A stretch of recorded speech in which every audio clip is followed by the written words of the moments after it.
All right, let's welcome in John Keim for his weekly visit from ESPN. John Keim report as we get set for round 2 of the Commanders and the Giants before a quick turnaround and a Thanksgiving Day game against the Dallas Cowboys. Hey, John, how are you? Hey, Bram. How are you? Okay, let's start with the news, which was Ron Rivera was asked about his job security today, and he was pretty expansive about it. So what was your takeaway from his answers of that started with, I don't really think about my job security, but then went on to try to defend what's happened this year and through his tenure to this point? Well, I certainly think that he's thought about his tenure. How much he's really worried about it. I think anytime you have a job and you want to keep it. And so I think there's, whether or not you let it control you, I think is another thing. And I think that was kind of his point. However, now, today and then lately, there's been a lot of talk about, hey, found the quarterback. And that was one of the things I was brought here to do, and change the culture. So kind of almost in some ways, laying out his legacy before he's gone. And the other thing he talked about too, as you know, was all the stuff. He's been through a lot here as the guy in charge. And that's not to give him an excuse. It's just reality.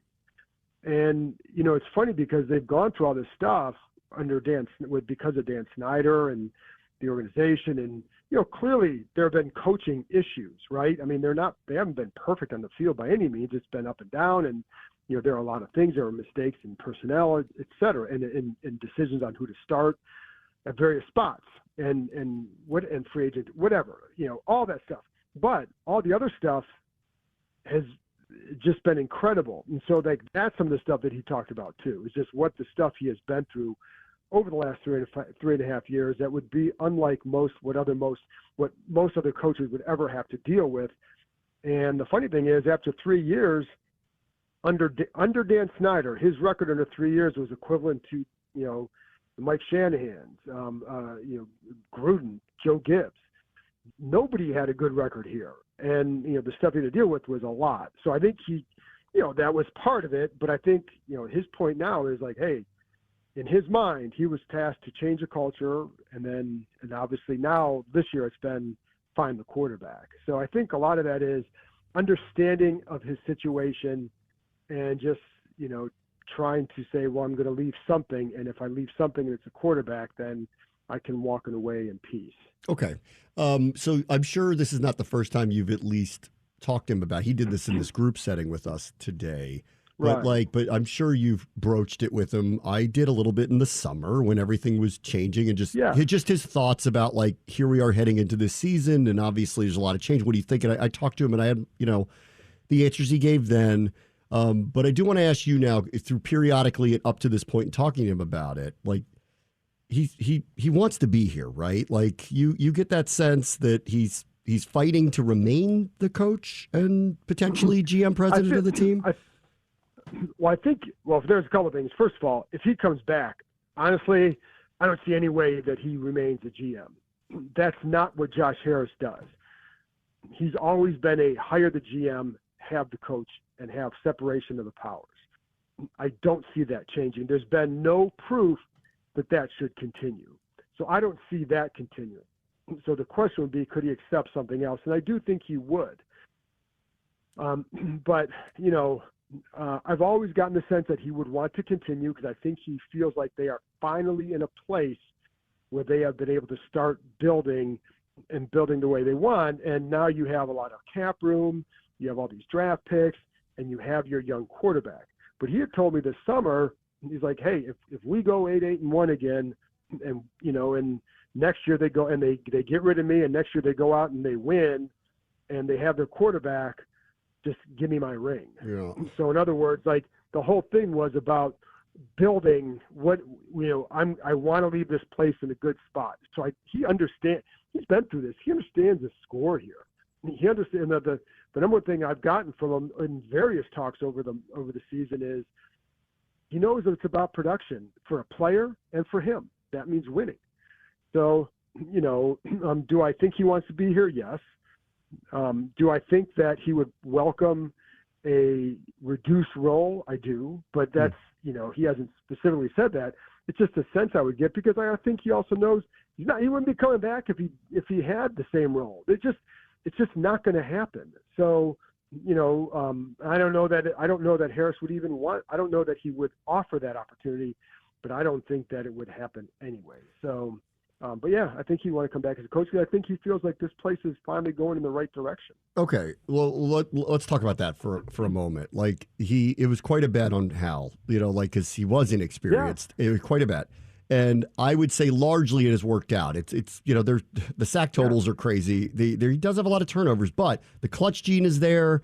I kind of landed on, after the Seattle game, man, this guy's record is not, it should be better than this. Like, I feel for this kid, because he's brought them back over and over on the road in Philadelphia, on the road in Seattle, and they lose anyway. And I mean, he's getting these last second touchdowns, and they're not winning. So I feel like he doesn't have the record he deserves. That said, on the other side of the field, how does he then explain away that they're ready to win when they have metrically one of the worst defenses in the league this year?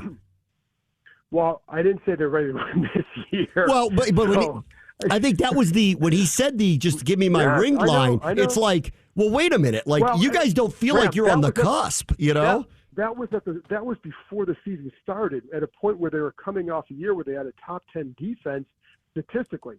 So at that time, that's why he said that.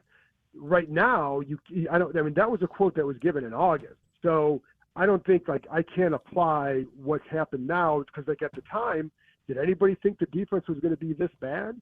No. And so I think if they had listened, and I asked him the other day, if you laid out the scenario with what Sam Howell is doing, what do you think your record would be? And it's kind of an impossible question to answer, but the point of it is, if your defense didn't play this poorly, what would it be? And you could argue it'd be 6-4. Could it be, maybe even better than that?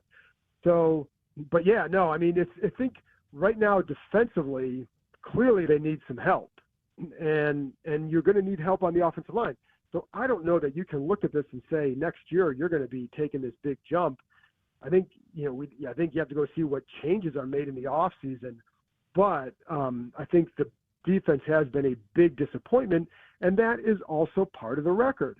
You can't just have it be about the quarterback, because you've also put together that side of the ball, and it hasn't worked. And they've traded. Although it was interesting, Bram, because he did talk about how, gosh, if they had just had a pass rush against Seattle, they may have won. So right. What do you think that meant? Well, I do feel like today he just kind of, and he wasn't asked specifically about it, he brought it up, he finally publicly acknowledged, not that it's some surprise, because the defense to me has been the story of the season.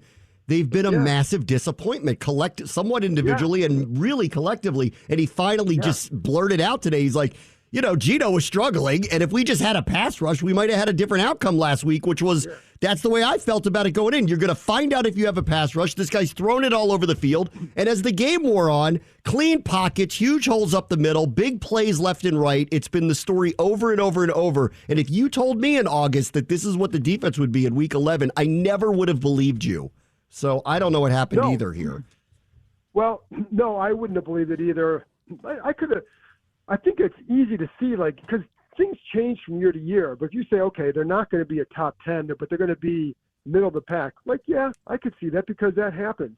But to go from statistically top 10, and they were a good defense last year. You can't. I'm not going to play revisionist history and say they were, and especially in the second half of the year. But I would not have expected this drop off. If you had said that they're not as good as last year, okay, it happens, but not to this effect, not to this. And especially with Chase being healthy and, Montez Sweat getting off to a good start.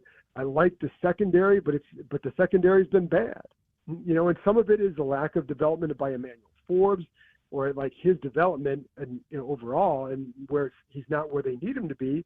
And then, linebacker play, pass rush, even with Sweat and Young, it was not like they were doing this dominant. They were not playing dominant football, so it wasn't working. And so, yeah, I mean, it's that part has been a surprise and a disappointment, and it's the number one reason why they are 4-6 And if it doesn't work out, like, again, if Howell is playing the way he is, the defense is playing close to what they did last year, this situation looks a lot different. I agree. But they're not. All right. Well, let me ask you about like the Bieniemy component of this and whether it complicates a decision for the Harris group, because like we've all had, specific feelings about what's being installed here, whether the players have taken to it or not, at least initially. And then now I think there's a lot of questions about how pass heavy it is, but the results are starting to come in. And there was one particular stat that I saw that I actually told Rivera about earlier today. And I said, you're the only team with 5+ players with 250 receiving yards or more, and you actually have 6. So I don't know if that's Bieniemy. I don't know if that's Howell. I don't know what exactly that is, but there is versatility that's showing up here metrically. And the offense, if you watch week after week after week, is moving up the rankings. They're scoring more points. They're getting better in yards gained. Hal's had multiple 300-yard passing games. It's all started to kind of happen here. So I don't know how you feel about, like, what is the ownership going to do if Hal is killing it, through the year with Bieniemy? Does that complicate a decision that they have to make moving forward? Well, I think it at least gives you something more to think about, because I don't know how, if they get to the end of the year and how, so here's the thing, Bram. Look at over the next however many weeks, the final 7 weeks, Dallas twice, San Francisco, the Jets. I'd say they're not a good team, except that they're a game out of the playoffs right now, and their defense is very good. Their defense is top 5, yes. Yeah, exactly. So you have some really good defenses coming up. If Howell continues on this pace, and there's no guarantee, we don't know. And it's not all on him either. The line is going to be an issue going forward this year. But that's so. Look, if he goes and finishes strong, and you say, okay, they're 7-10, let's say, and you're going to change a staff, I think you have to consider Bieniemy. Now, the question then becomes, so are you going to keep him as an assistant? Do you want him as a head coach? Because if you're going to keep him as assistant, then you're not hiring an offensive-minded head coach, because an offensive-minded head coach is probably not going to keep him, because they're going to run their offense and probably want to call the plays themselves. That's what offensive-minded coaches do. I remember talking to, I think it was Sean McVay a few years ago after he got the Rams job, and asked him about calling plays, and just that whole thing is like he goes, I'll probably going to do it for a few years because this is what they hired. This is why they hired me, is for his ability to call plays. So you're not going to come in here and give it to Eric Bieniemy if it's your offense. So in that, I think that would complicate the ability to keep him. So if you're, or do you hire a defensive-minded head coach? Let's say they went out and got a Brian Flores, and then you say, oh, we're going to retain Bieniemy, and then Bieniemy has another good year, and now he's gone. Now you're back to needing another offense. So would you take, and this is just a lot of thought with the process playing out, but would you then say, okay, it's better just to cut bait now and get an offensive-minded guy in here so he can be in that system for however long that coach is here? But again, then the other question is, do you instead promote Bieniemy? It would be on the table. It has to be.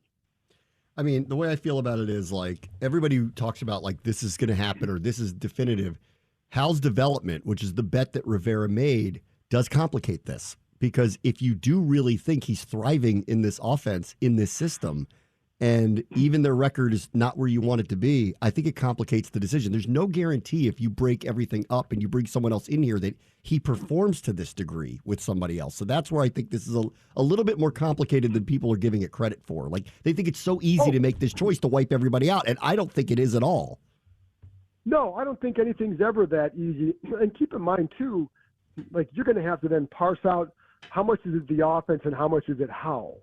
And that's not to take anything away from Bieniemy, because he's a part of it. Like, if Howell has success, you can't say that Bieniemy wasn't a part of it. He is. But then you look at other games the last 2 weeks, a lot of the big plays have come off-schedule plays. So, but, there's been a lot of other stuff where they've moved the ball pretty steady. And there are other plays where it looks like Howell escapes a little bit, or kind of escapes a little bit early, which is, okay, I'd rather him do that than sack. But then there are plays available if he stays in the pocket. So, the point is, the offense is a pretty good offense.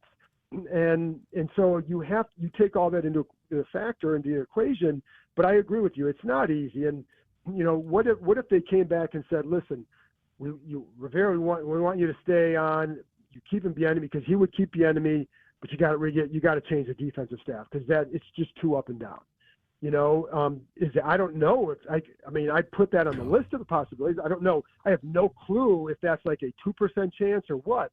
But I think Bieniemy in that situation, you may as well just elevate Bieniemy to the head job, and just so that way if you like him with Howell and you like him with this offense, then that's the way you ensure that it's a long-term solution. Because again, if he comes back as an assistant and they go out and do well, you're looking for a new coordinator possibly the next year. Yeah. And so then you're back into that because now if you're smart, like let's play this out even more.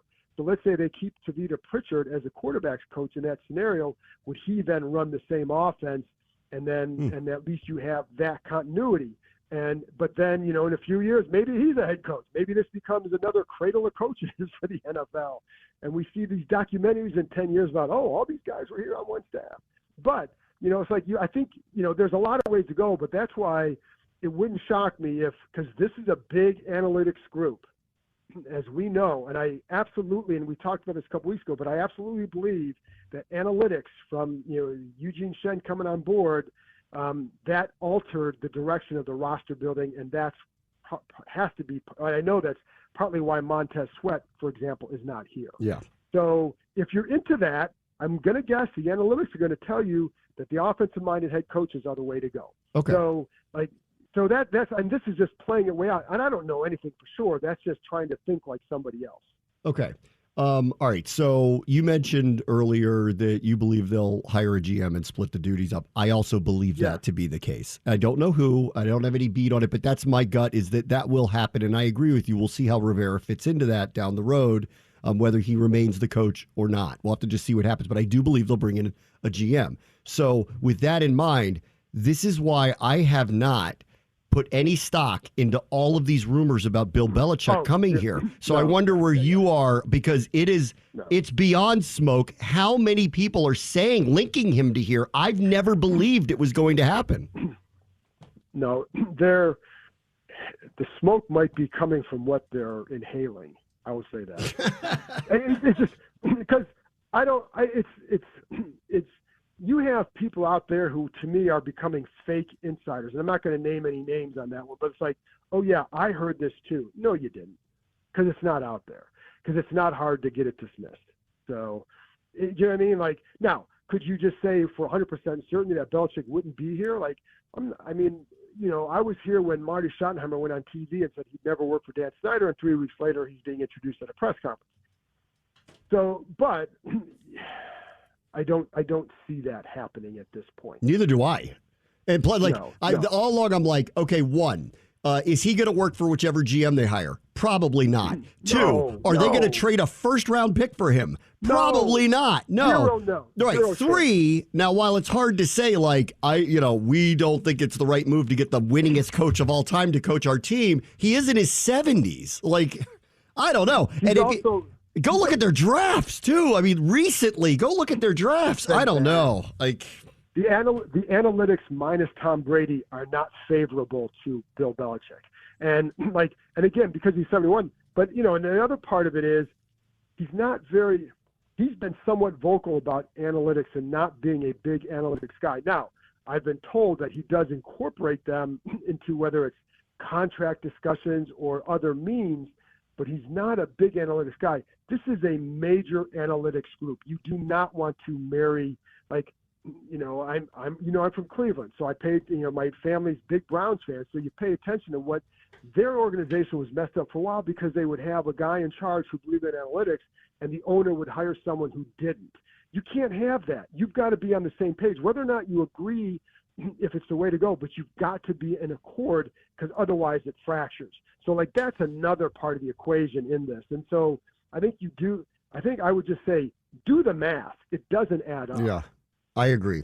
All right, last thing, because I just have to ask you on the air, what do you make of Uncle T sponsoring. I knew this was coming. Sponsoring a sign stealing, like whatever it is, to the point where your arch rival Michigan had to agree to a 3-game, they backed off, agreed to a 3-game suspension of their coach, and as of next week, in the biggest game of the college football season, they won't have their head coach on the sideline against your Buckeyes. Well, I'm looking forward to seeing how the Michigan fan base can somehow name Ryan Day as Mr. T or Uncle T, because that's all they've been doing. Like, listen, if they had just come out right away, their administration has botched this left and right. And they came out hard and they tried to get everybody, Michigan against everybody. BS. Like this, come out and you knew you did something wrong. It was too much. There was too much evidence. They presented it to them. Like once you start going down this road with the NCAA, it doesn't go well. It just doesn't. So, whatever, I'll just say this, whatever happens this year, if it doesn't go well for Ohio State, it doesn't matter because they're going to have to vacate it next year anyways. So, their program's going to take a hit. And so I would say, enjoy it now because it ain't happening for a while after this. Okay, what about the part? Because everyone says this. Everybody's doing this stuff. Like, are you convinced that this must be egregious above and beyond? Because there's just no way I think they would have agreed to it if it wasn't plain and evident that Uncle T had quite an operation going. They had a coach destroying evidence. That's why he was fired today. I mean, there is so much stuff. Now, do I think there's a lot of nefarious stuff in college football? Of course. Do I think every program probably does something? Of course. I'm not blind to that part. And you talk to some players here and they'll tell you they would get signals, but it was done through, old-fashioned ways. Like guy on this staff would call a guy on that staff. Guy over here would say something over here. He had been over here. So they cobble together information that way. But this is new for most people. I haven't heard of this. And when you hear other coaches, they've never heard of this. But it was also the lengths to which they did it. And the dude was using Venmo for this stuff. For such an operation, it was I can't. It's almost comical how bad it was and how blatant it was. And so like I said, I always believe, Bram, that if the NCAA starts looking into your program, they're going to find something, right? And but I think the other part of it is, having dealt with that fan base for a number of years, some fan bases thought they were above reproach, and that was one of them. So, that's just, they felt like they would never do anything wrong. And I'd hear I have a cousin who's a Michigan fan. It's Ryan Day was paying players. Oh, really? Show me the proof. But that's what they would say. And so now, there's proof of this, and they still try to blame it on everybody else. It's unbelievable. So, I think, if you come out and said hey, we messed up, we did this, I think people look at you differently. Do you know what I mean? It was the denials, it was the deflections, it was all of that just kind of added up to be come on, dude, just accept it and take the punishment. And somebody, move on. You do that. Yeah. Somebody used it on TV, covers college football, did a timeline, a bullet point timeline. And it was deny that it happened, admit that it happened, say everybody else is doing it, demand relief for a temporary restraining order, accept the penalty. And it was the through line of this is, had you guys skipped steps 1 through 6 and just gotten to the end, the punishment might not have been this. Right. Well, the punishment's going to be bad anyways, but it would have been, but I think the perception of you as a program would be different. And, like I said, I don't doubt that all these schools out there are doing something. If they, I don't, you know what I mean? It's a highly competitive, highly financially lucrative business. So, stuff goes on. And when you haven't, let's say you're a school that can't beat your arch rival and got your butt kicked a few years in a row, maybe you're desperate to do something, right? And you know what I mean? That stuff happens. And again, I don't think for a second it's just at Michigan. Now that particular thing, maybe it was, but other stuff, But the problem with that one is it gave you a distinct advantage on the field. And I remember, like I said, I was talking to a quarterback one time about this, having all this stuff, would it help you? He's like, well, you still have to, the primary thing you're going to look at is the coverage. You're going to get clues from the coverage. But where it really helps you is with the pressure packages. If you know they're bringing pressure and from where, you can automatically get the ball out. And there are times where you see that happen, right? So this was a competitive advantage. So this is, it was pretty bad. But again, just accept it and admit it. And I think people look at you differently. And maybe the glow is off we've gone from talking about Michigan Man to Michigan Manifesto. So there would be a lot of jokes. There would be a lot of jokes about that. There'd be a lot of jokes about that, right? Yeah. But I think you would look at the program like, okay, you got caught doing whatever you're doing. But you wouldn't. But now I just think you're looking like you tried to blame everybody else. You tried to say it was this guy. You try to do all this stuff and blame, oh, Ryan Day's the one who's lying, or this coach, or James Franklin, or whatever. Like those, it's you, dude. It's you. And so just take it and go. And as a guy I love. Let me say this: that rivalry is one I've treasured for years. Like it is. If you grew up in that area, like whether you win or lose, like there was such a healthy respect for that rivalry and what it meant to the fan bases and the bragging rights that came with it. And that game mattered more. I'll tell you, this is how much it matters. So after they lost to Michigan last year, this was a serious conversation among Ohio State fans. If you won a national title, would it still feel as good because you lost to Michigan? Huh. I mean, that's how crazy it is. And there are definitely a segment of the fan base who would say it's not as good a year if you don't beat Michigan, period. So that's how much that rivalry means to everybody.